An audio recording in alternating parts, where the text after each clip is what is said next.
Okay, this is the third class in chapter 5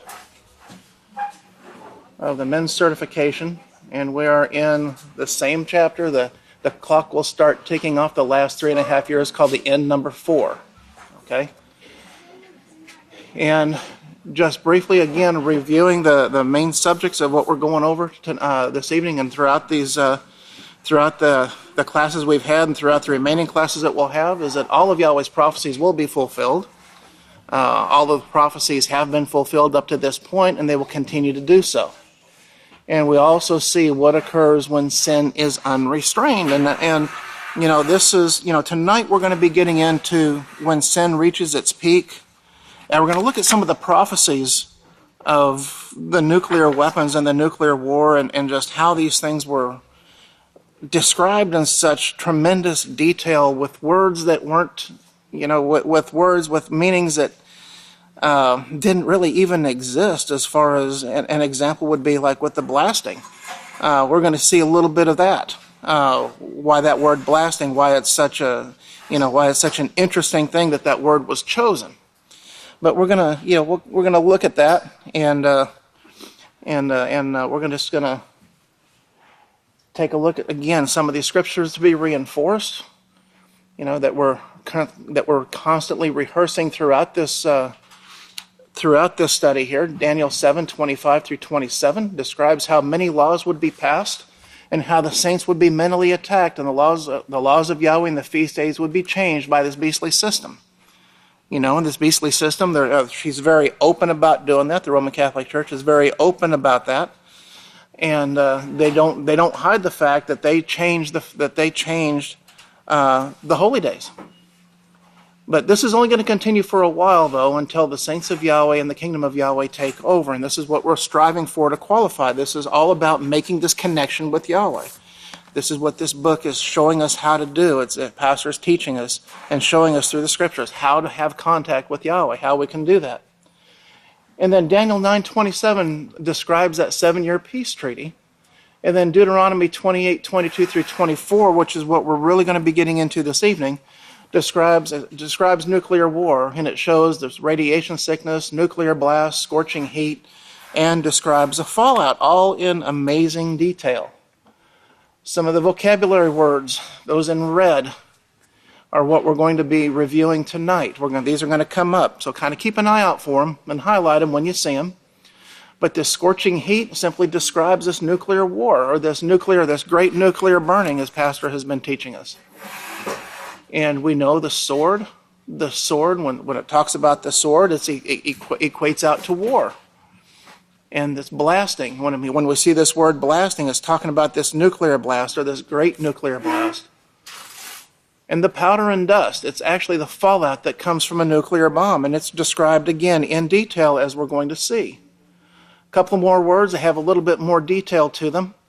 This word mad, as we will get into a couple of times during this sermon, it shows where the mad simply is where the mind actually comes to a point where the only thing that prevails in it is retaliation, anger, and revenge. You know, think about that. The only thing that prevails in the mind with this madness is this retaliation, it's anger, it's revenge. It's being mentally frantic with fear, with anger, and having an angry mood. You know, it's talking about derangement, you know, being deranged, and delusion. You know, all of these things. And then in angry, when it talks about angry, that means being provoked or provoked, reaching forth, or the excitement of the mind. I remember Pastor talking years ago about that's what the world seeks, is the excitement of the mind. You know, but they reach for this excitement of the mind, it's violence, it's passion, abhorrence, you know, which, you know, anger, indignation, vengeance, and wrath.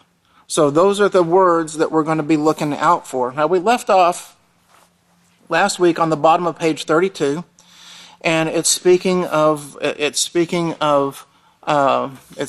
madness here. On the bottom right-hand column, bottom paragraph there, if you've numbered your book, it would be about verse 52. If you've synced it up with Yisrael Says, it's verse 52. And it says, Yahweh will allow this affliction of madness and blindness. He shows this is the very thing this man was talking about in the book that I was rushing to look through this morning. I was going to talk about this same thing. I would, or maybe before Pentecost, to read that book and to report more to you on it, but it's the same thing. The scientist who wrote this book is actually showing what I showed in my X-rated sermons about how these diseases actually affect the mind. And if you go back and remember and rehearse those X-rated sermons, you can see how committing these various acts, how they're actually able to get in and change the mind, how they alter your thinking. They get it to the point where they can't find a rational decision. And this is what he's getting ready to show. And Pastor saw that through the scriptures. And yet it's backed up and supported fully by this book that he was reading. And he shows here, he says, that is the reason they cannot find a suitable solution to stop the wars, form governments, or make righteous treaties. You think about that. That's the reason they can't do that, is because of the sexual sins that they practice. And it says they cannot find a solution for it. Now highlight this next sentence here. Highlight this next sentence.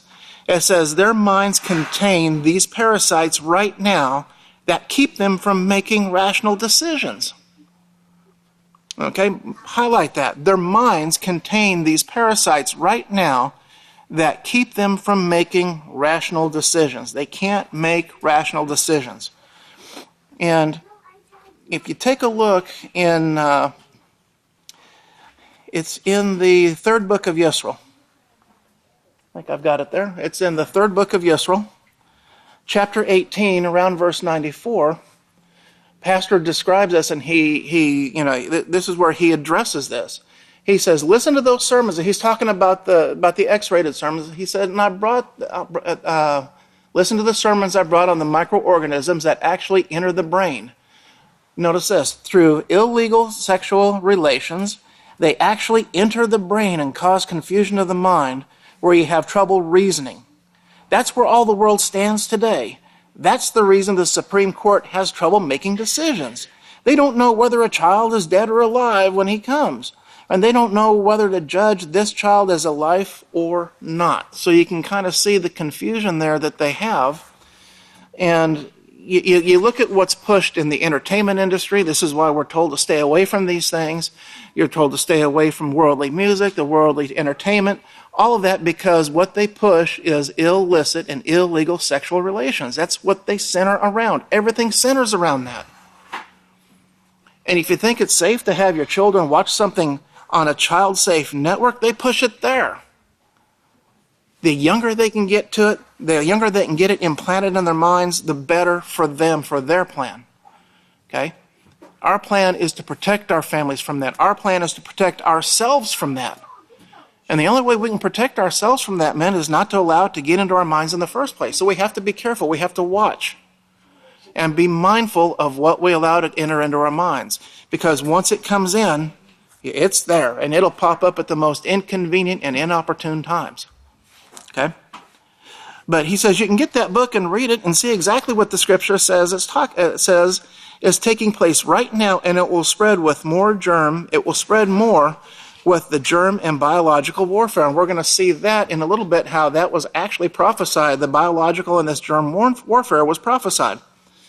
Now, if we go down to the next paragraph down, I've got it labeled as verse 53, where it heads off the blindness. This does not mean blindness in the world from the eyes that cannot see. It's not talking about a physical blindness where you can't see 2 inches in front of you, or you have to walk around with the cane or have a seeing eye dog or something like that. But it's talking about spiritual blindness, what keeps them from making a rational decision. It keeps them from making rational decisions. Right now they call the seventh day Sunday, which is the first day of the week, and all they got to do is go to a dictionary and look it up. It's there. Sunday, the first day of the week. And I'm going to use their terms. Sunday, the first day of the week. Saturday, the seventh day of the week. Okay? It doesn't get any plainer than that. Look at a calendar. Let me rephrase that.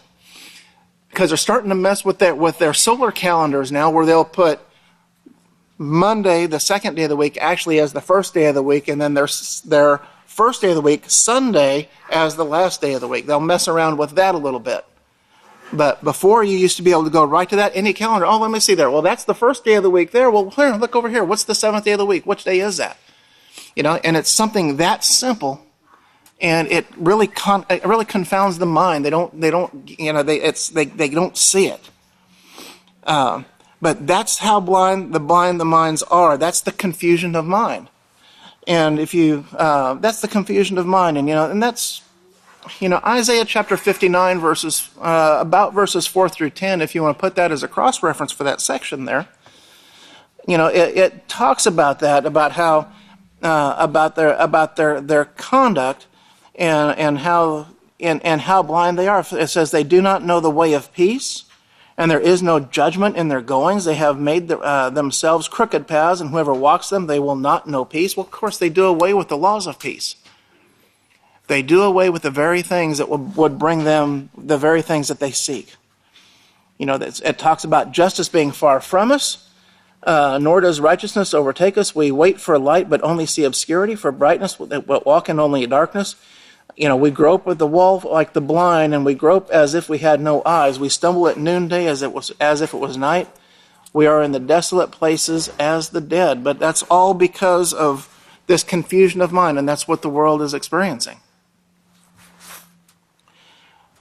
Starting down in the next verse down, where it says, verse 22, which is actually verse 54 in this, but the next paragraph down says, Yahweh will strike, and that is, Pastor shows, he will allow this to come upon you. Remember that. Just remember, every time you see that, remember what the agenda of the church is. The agenda of the religions, the agenda of the Catholic Church is to make you think that Yahweh is a vengeful God, hateful God. And it's the exact opposite of that. But it shows here, it says that Yahweh will allow this to come upon you with consumption. It shows here this consumption with fever and with inflammation. This is the last part of it because of the scorching heat. This is speaking of nuclear war. So that consumption, if you've ever thought about the word consumption, this consumption, let me tell you, this consumption simply means a progressive wasting away of the body. That's according to Merriam-Webster Dictionary online. But that's what it means. It's talking about a progressive wasting away of the body. And if you've ever seen anybody with cancer, and you've watched them die because of cancer, you see that progressive wasting away. Okay? But this is one of those things that will come upon the world. They come upon with consumption, with fever, with inflammation. And it talks about this scorching heat. The scorching heat. Now remember, scorching heat is one of those vocabulary words that we have there. And this is speaking of nuclear war. Okay, now there's some things in here that we're going to want to highlight. It says you want to highlight nuclear war, the sword. That is war, the blasting, the nuclear blast. Okay, you want to highlight that section right there. The scorching heat, it's speaking of nuclear war. It's the sword, that is war. The blasting, this nuclear blast will come upon us, the latter at the last part of it. Okay, and they will stay with you until you perish. So remember here, we're seeing those vocabulary words pop up. Okay, we're going to be seeing those words again. But remember, the scorching heat is dealing with nuclear war, that burning. The sword is war, and that blasting is dealing with the nuclear blast. Okay? And they will stay with you until you perish. So who's got Revelation 6:8? Who's got that scripture? And I looked, and behold, a pale horse, and the name of him who sat upon it was Death. And Sheol, the grave, followed with him, and power was given to them over the fourth part of the earth to kill with sword, and with hunger, and with pestilence, the same under the authority of the beasts of the earth. Okay, praise Yahweh. So we see here that we see this power was given to them over a fourth part of the earth. And notice what it's for. It's to kill. To kill with the sword, with hunger. And then you see that with pestilence. You see that. Now remember what pestilence is? What is pestilence? What is that? Disease epidemics, right? What's biological warfare? Right. It's the same thing. It's using these diseases, it's breeding these diseases and microorganisms to be able to spread them over a population so that the people that get infected actually take them out and infect others. Okay? And this is another way that they will wage war. Okay? It's that biological war, but we see that here when it's talking about with not only just the regular diseases that come about from sin, but also the intentional diseases that are bred about through this biological type of warfare. Okay? Now, verse 23, and the heavens that are over your head will be as brass. I'm back in the book here. And the earth under you shall be iron. The earth looks right now in Hiroshima and Nagasaki that way. The latest pictures of it show that nothing can be raised there. That people cannot even dwell. They cannot even dwell in that land. And if you want to cross-reference Zechariah chapter 7, verse 14. If you want to cross-reference that with that scripture, with that part right there.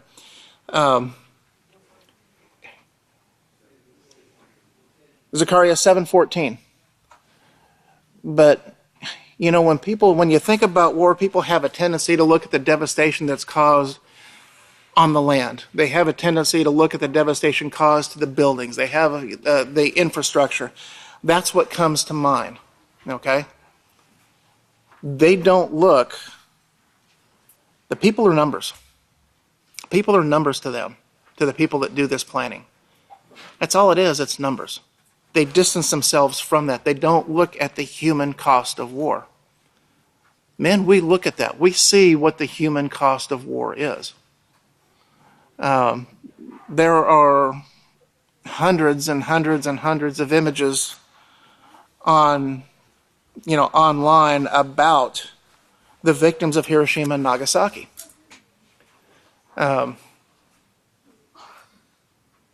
And that is what this world is facing. I did not bring any of those tonight. I don't think it's necessary for us to do that, because we understand what that cost is. But if you need to see it, it's there. It's there. I mean, it's there. It shows the human toll of what sin brings. Okay. Like I said, I chose not to bring those things, but this is part of what the war machinery does. They don't put human faces, they don't put human casualty to that. If they have acceptable losses, acceptable numbers, you got this many people here, this many people here.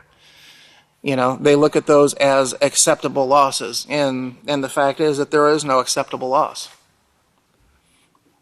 There is no excuse for war. War has got to be one of the stupidest things I think that mankind has ever come up with. But yet this is what the violation and the teaching against the laws of Yahweh brings.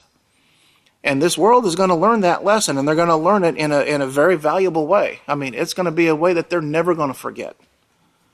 And men, it's going to be in a way, because as witnesses to this, it's going to be in a way that we're never going to forget. But continuing on in verse 56 here, it says the earth, it says Yahweh shall make the rain, or the rain of your land will be powder and dust. And that's another one of those vocabulary words right there. Okay? That's another vocabulary word right there, the powder and dust. And if you look these words up, or just read the book, The Mark of the Beast, this is the fallout that comes from the nuclear bomb. So highlight powder and dust, okay? Highlight powder and dust, and then highlight right after the mark of the beast. It says you will see that this is the fallout that comes from the nuclear bomb. Because that, man, is what we're going to see. It says it even gives you the color here and the definition of the Hebrew word. What more could you ask for in the history that we have already, and the prophecies that have already been fulfilled and that Yahweh has shown to us right here? And Yahweh gets into it deeper than that. So if you take a look at the overhead, I've got an excerpt here from the Mark of the Beast.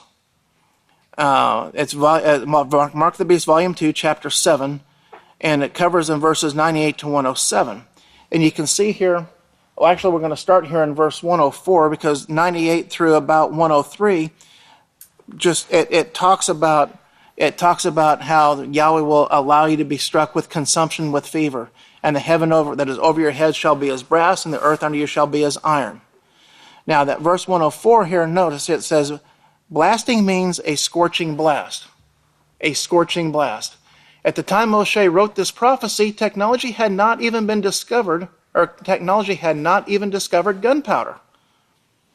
Yet Yahweh inspired Moshe to warn you in these last days that war, sword, would be using devices that would create a scorching blast that would actually destroy human life.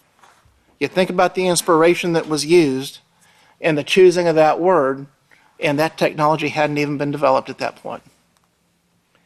It says, this scorching blast is actually describing the modern nuclear bombs whose blast leaves a powder-like dust in the atmosphere and that slowly, destructively descends upon man. This powder and dust has now been termed nuclear fallout, yet your own Bible predicted it thousands of years ago when men were still fighting with arrows, spears, and rocks. Scientists proclaim this powder and dust will blot out the sun.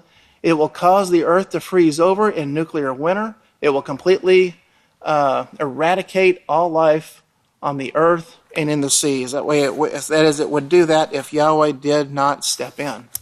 But see, Yahweh's going to allow it to get to that point where mankind's going to realize that all hope of life is done. They will finally realize what they've done to themselves. Okay? So continuing on here, it says, in this way you will be driven mad. Okay? And again, looking at that word mad, it says that's where the mind actually comes to a point where the only thing that prevails in it is retaliation, anger, and revenge. Okay? When it gets to that point, you can see people are going to be mentally frantic with fear. They're going to be angry. They're going to have an angry mood. They're going to be deranged. They're going to be delusional. They're going to have all of these things that's going on. It says, remember this word right here in the description of the nations and the wars that are forming right now? Pastor shows here, it says the same word is used in describing where the mind actually comes to a point where the only things that prevail in it are retaliation and anger and revenge. Okay?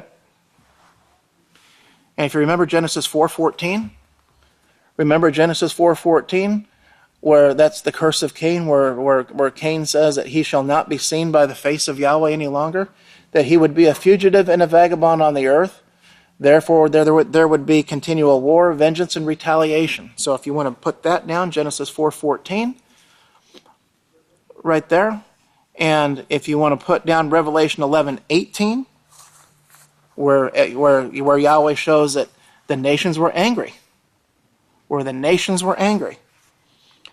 So they even tried, it says they tried to paint Yahweh as having this, but it's not true. In other words, having this continual war, vengeance, and retaliation, that mindset.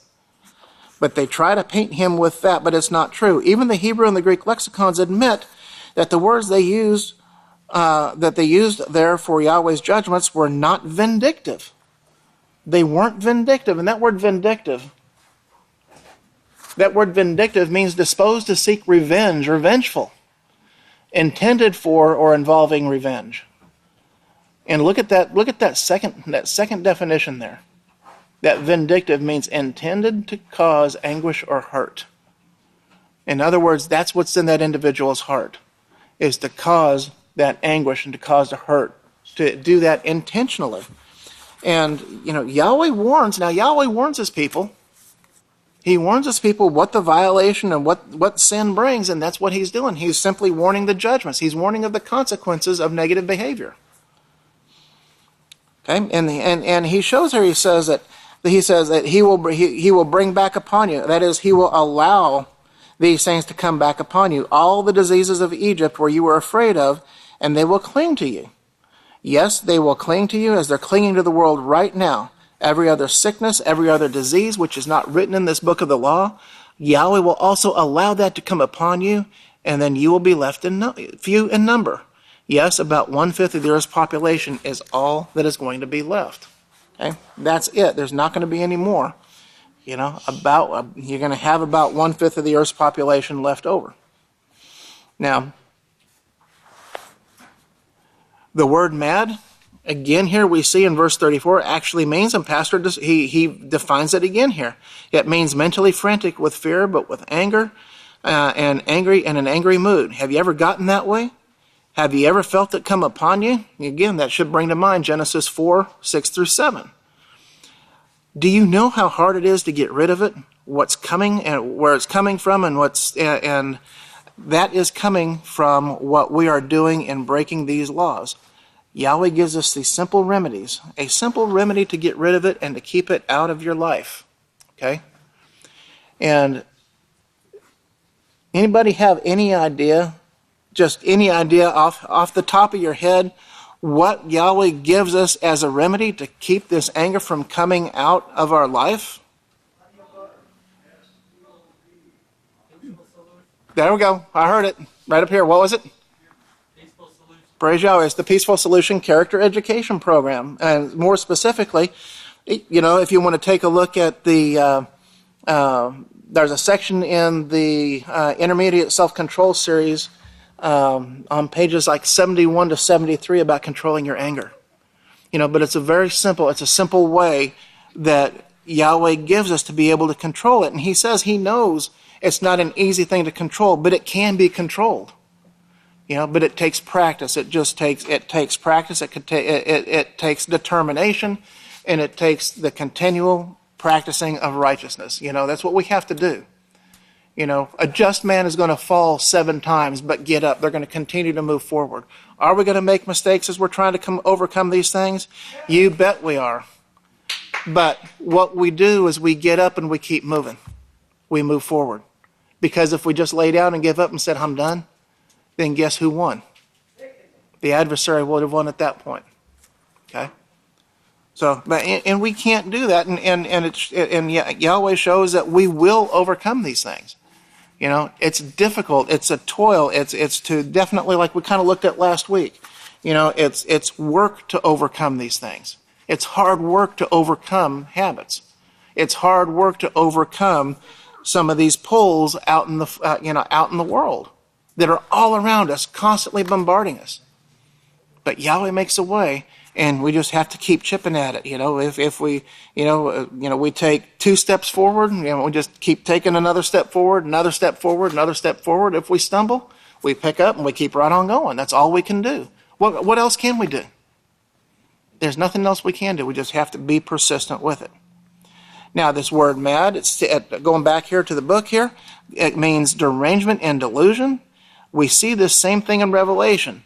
The only thing is Yahweh shows it has multiplied in these last days. Everything has multiplied, and it's coming to its peak, as one of the prophets said, when sin has reached its peak. Now, think about when this was written all the way back in, 2003, did we say? Think about how much more it's increased now. From the time that this was written up until now. It's continued. You know, it's continued to grow. It hasn't stopped. But the curses of sin have actually reached their peak. And if you want to cross-reference a couple of scriptures there with that, you've got Yechezkel 14:13. That speaks about when sin reaches their peak. And then also in Daniel 8:23. It talks about, again, when sin reaches its peak. And the transgressors have reached their fullness. You know, it talks about that, but it talks about that time period and shows that this is actually a time period of the end. He says, you will see madness and delusion and uncontrolled anger in the world today to the point where people are actually willing to strap on a bomb and end it all and to take as many other people with them as they possibly can. You think about the mindset. I mean, just in the mind, what would possess somebody? What would possess somebody to go to that extreme, to put a bomb on themselves, and to try to take somebody out? Can you imagine the hatred that is filled within that individual? Can you imagine the number of parasites that are in there that are short-circuiting that brain? Because remember, Pastor showed us that's where these things are coming from. It stems all the way back to the violations of Leviticus chapter 18. The very things that are pushed forward by this world. And their solution is wear condoms. If you get infected, go get a shot. Go get this. Go get that. But whatever you do, don't stop the sin. Don't stop what you're doing. We'll fix it when it takes place. If you get sick, we'll fix it. That's crazy. That is madness. That is crazy, mad talking right there. But Pastor shows here, he says, I see when people leave the house of Yahweh, they are so angry. Their lives are filled with much hatred. And I've seen them get together where the hatred was the only thing keeping the group together. And that's all that keeps them together. But you know what? It only lasts for a little while. It only lasts for a little while. And of course, he shows it says it doesn't last long. It's like iron mixed with clay. There's nothing there to hold it together. There's absolutely nothing there. Nothing there to hold it together at all. Who's got Proverbs chapter 4, verse 16? Who's got that one? For the wicked cannot rest unless they have done evil. Their sleep is robbed from them unless they have caused someone to fall. They seek to lead others into committing sin. Praise Yahweh. So you can see this is what the wicked do. They try to get as many people that will give ear to them to get them pulled out. Okay? This is the reason, men, we don't have anything to do with the people that have fallen away. Because if they're not with us, if they're not here, then they're against us, right? So keep that in mind. I mean, it's a dangerous thing when you entertain that thought, or when that thought, well, I can go ahead and I can talk to this person, I can deal with this person. We're told not to have anything to do with them. If they talk to you, they bring something up, they say they want to come back, but they don't know what to do, you just point them to the office. Say, well, call the office and get in touch with your counselors, and your counselors will handle it. But that's what you do. You point them in that direction. That's the righteousness you do for that individual. And in doing that, you're protecting yourself. Okay, you see the same thing taking place here in the minds of the people. This is a sickness of the mind that was actually prophesied, so that you would know and understand that there will be no peace among men's governments. Now, I want you to highlight this part here. It says, there will be no peace among men's governments. There can't be. There is nothing there to form peace. Okay, highlight that. Very important that you remember this. Okay? There will be no peace among men's governments. There can't be. There is nothing there to form peace. There's nothing there for it to bond. It can't be there. There's nothing there. Because of the sexual sins that have taken place, the minds are so sick that they can't even see that strapping on a bomb and blowing up somebody is not going to help them. It looks like even a dumb fool would know that he's not going to improve things with that, nor with bulldozing a building, nor bringing other deaths with rockets or missiles. You just can't. There's not any benefit that comes from that. Absolutely no benefit that comes from that. Okay, but there will be no peace. Who's got Isaiah 57? Who's got that one? Okay, 20 and 21. Isaiah 57, 20 through 21. But the wicked are like the troubled sea when it cannot rest, whose waters wash up mire and dirt. There is no peace, says my Father, for the wicked. Okay, praise Yahweh. So we see here that there's no peace for the wicked. It says that they're like the troubled sea which cannot rest. That just brings to mind the being tossed to and fro with every wind of doctrine. Just being tossed this way and this way. There is no rest. For this wickedness. But you've got this Isaiah 57, 20 to 21. You can cross-reference that. Also, Isaiah 48, 22 basically says the same thing. It just says that there is no peace, says Yahweh, for the wicked. So, it shows there that there is no peace for the wicked, because the wicked do not keep the laws of Yahweh, right?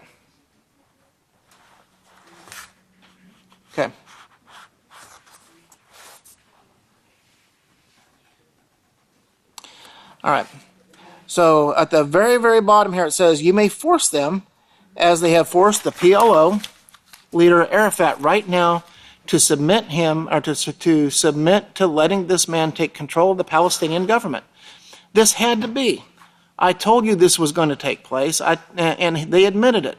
Malachi Martin said it in his book and in his interviews, that these people are being replaced with people that will support this peace plan.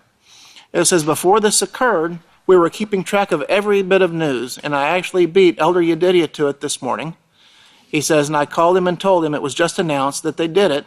I could tell he was let down because he didn't see it first. Okay, but Pastor talks about Malachi Martin. He talks about the transcripts from the interviews. Now, in the seventh book of Yisrael, part 2, in chapter 32 and verse 152, it is actually a transcript of that interview with Malachi Martin. So, but it was huge.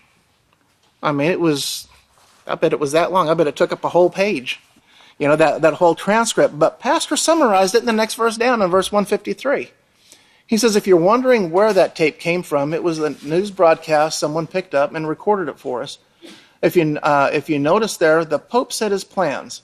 The plans of the Catholic Church are to rule the world. And this is what the summary of that interview was, is that the Pope, plans to rule the world. The Catholic Church are to rule the world. He knows from a vision, and he was talking about the vision of Fatima. I think that's the right pronunciation of it, Fatima or Fatima. From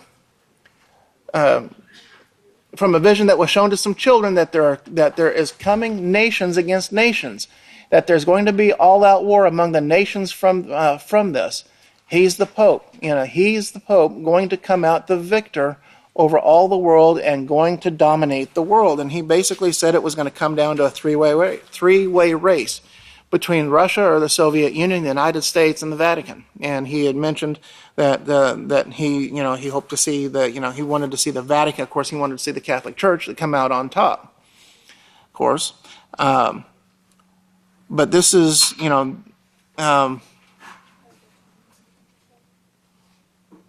okay, I was on the wrong side of the page over here. That's why I couldn't find my spot.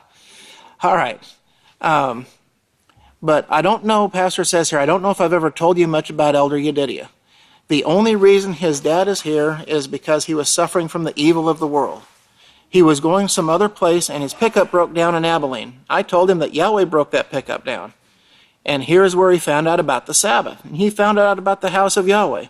Of course, he was having trouble with Elder Yedidia. Elder Yedidia hit the ground running when he was born, and he's been running ever since. Elder Benaiah kind of dumped him out here at the farm, and I put him to work.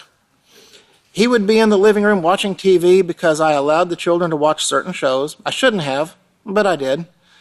And he says he would always be looking in there at me. Now, this is what he's getting to here. Look. He says, I would be in my office writing and studying, and he would come in every once in a while and ask a question.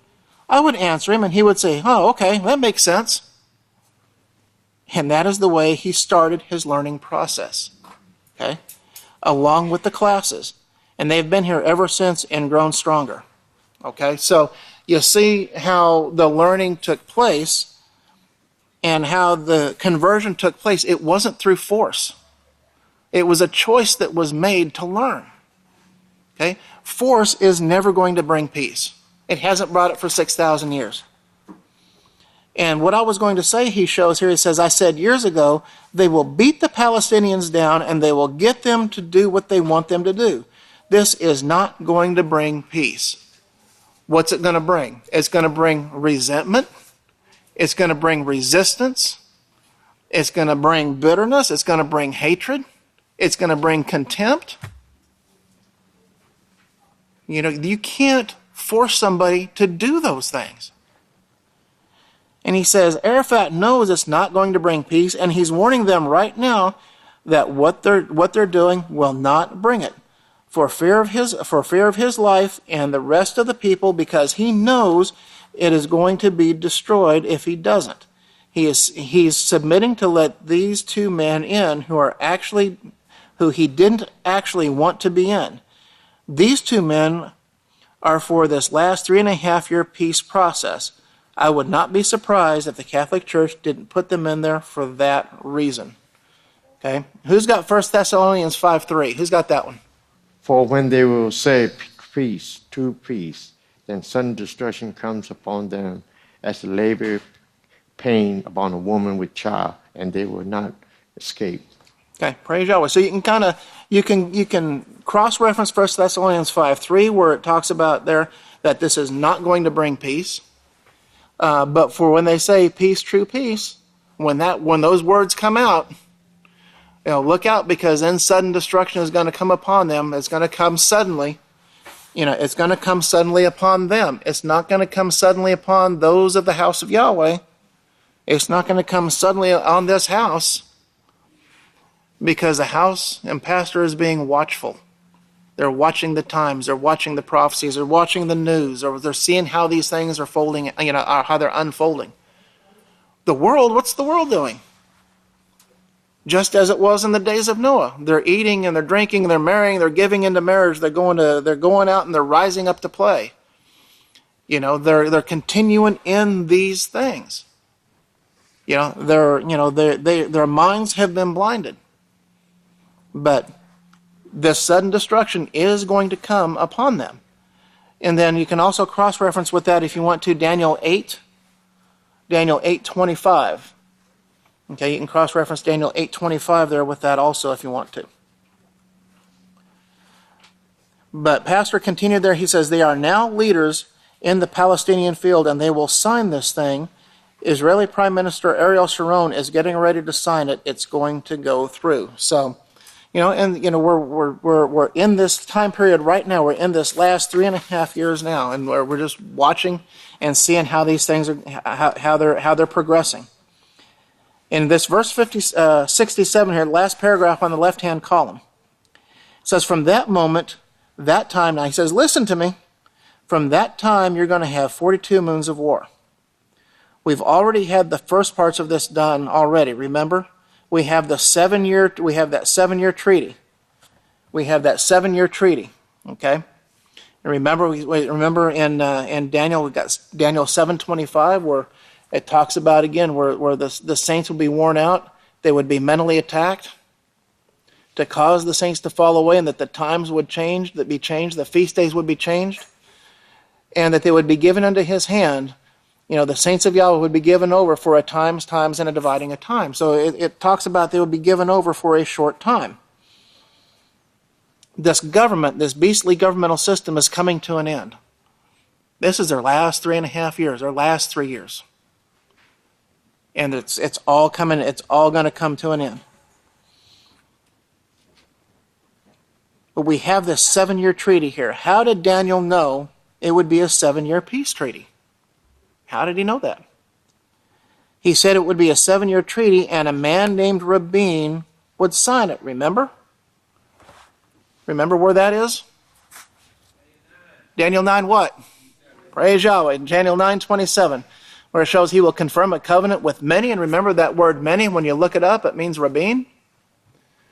With 1 week, that is 7 years. And in the midst of the week, he would cause the sacrifice and the oblation to cease. Okay? So it would be confirmed with a man named Rabin. Rabin would be assassinated, and the peace treaty would be shut down after 3.5 years, and it was. Just like clockwork. It went into effect.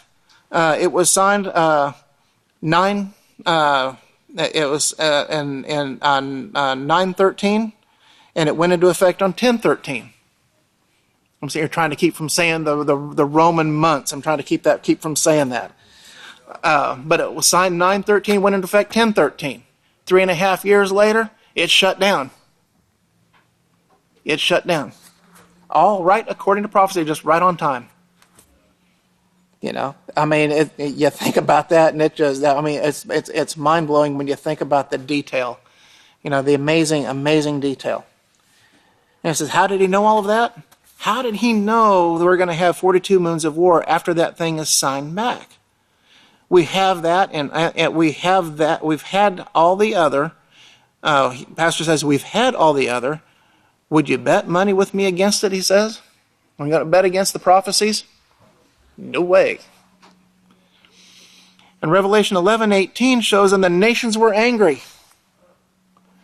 Remember that word angry. It means provoked. It means reaching forth or excitement of the mind, violent passion. You see violence in the nations? Or do you see peace and love among the nations? You see people loving to make war. But that's what you see. You see this violent, you see this abhorrence, you anger, indignation, you see this vengeance, you see this wrath. You see all of these things out there. The nations were angry, he says. If you look this up, if you look this word up here, it means provoked, and Pastor is going to go through it here, but highlight this word angry here because we're going to need it. We're going to need the word right under it in italics, which says provoked. We need that. So highlight it, remember it. This means that something caused this provocation to take place. It goes into the mind. Notice he shows here, it says it goes into the mind and it comes from the mind. The mind is provoked or enraged. Now highlight this next part. It's reaching forth or excitement of the mind. Highlight that. Violent passion. Highlight that. Abhorrence, anger, indignation, vengeance, wrath. Highlight all of that. We're going to need it. This is coming, as Yahweh said, from the disease-infected defilement that is getting into the mind. It's simply coming from the violation of those simple laws of conduct in Leviticus 18. It's simple. It's not rocket science. It's not a mystery, man, where this stuff's coming from. Yahweh has shown it to us. Yahweh's shown it to us through our pastor. Pastor brought this out years and years and years ago, and they're now beginning to see it. But this is coming, as Yahweh said, from the disease-infected defilement that's getting into the mind. The anger of one person goes to the next person. Have you ever noticed that? You know, if we, you know, you can walk up to somebody, you can walk into somebody, and you get this. And I'm just going to use you get this quote unquote vibe. You just get this feeling, boy, this dude's upset about something. He hadn't said a word. You know, it's the microorganisms. It has to do with the microorganism stuff that are surrounding this individual. You know, it's these things that we pick up on.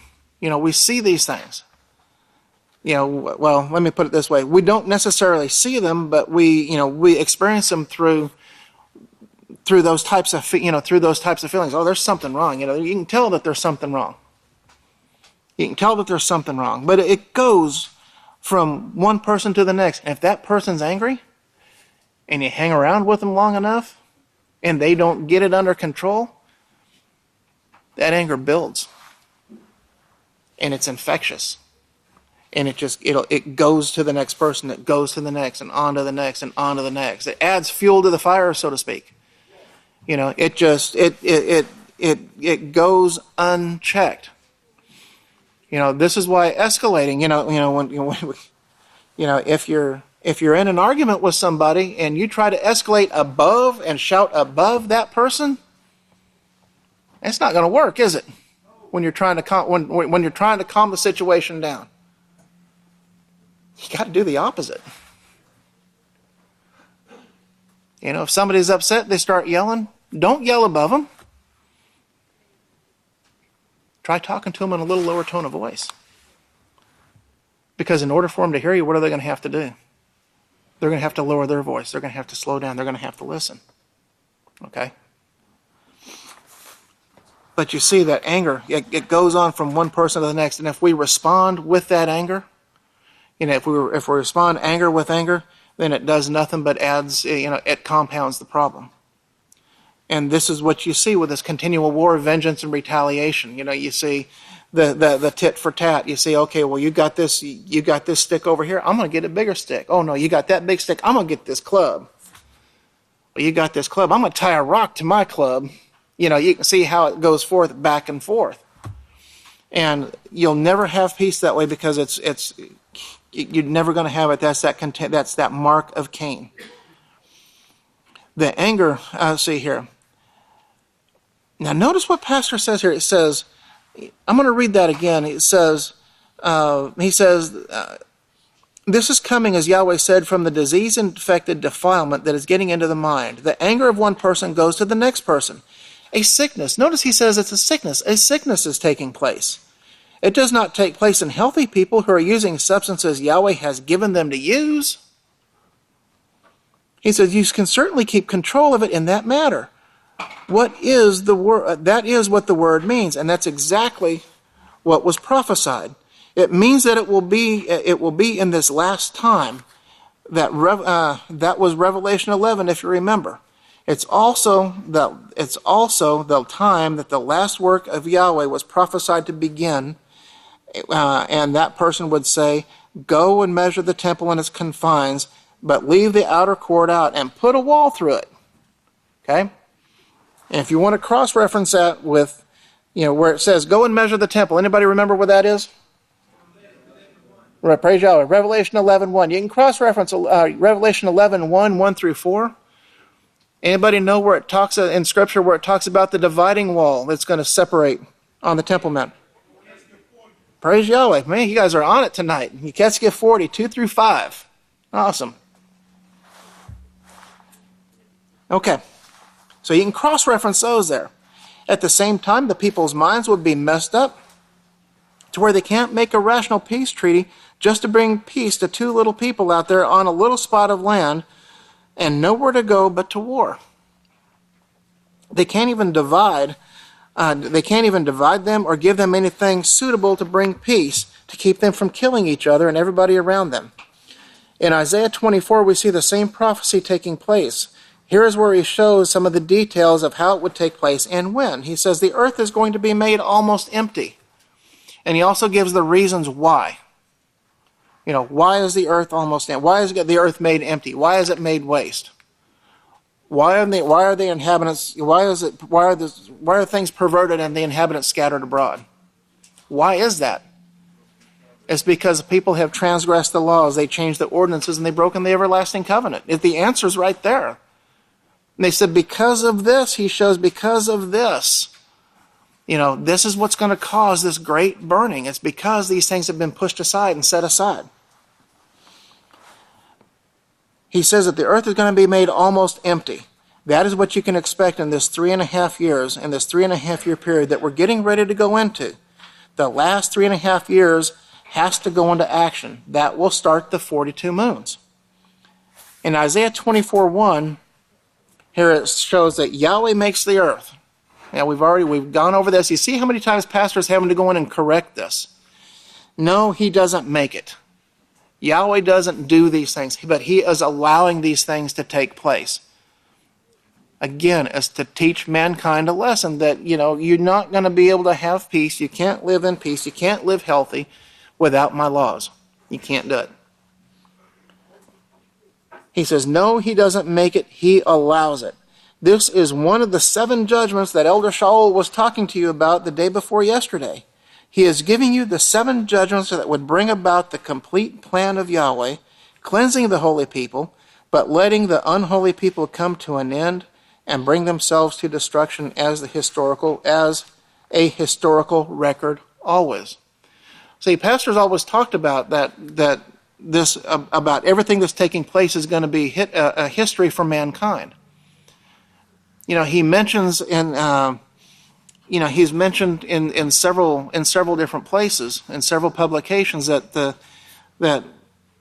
those of the second resurrection, when they're resurrected, they're going to have 7,000 years of history that they're going to look and be able to reflect upon and see the results for themselves. They're going to have the 6,000 years and to see what the 6,000 year plan, what 6,000 years of man's government of the people and by the people and against Yahweh brings.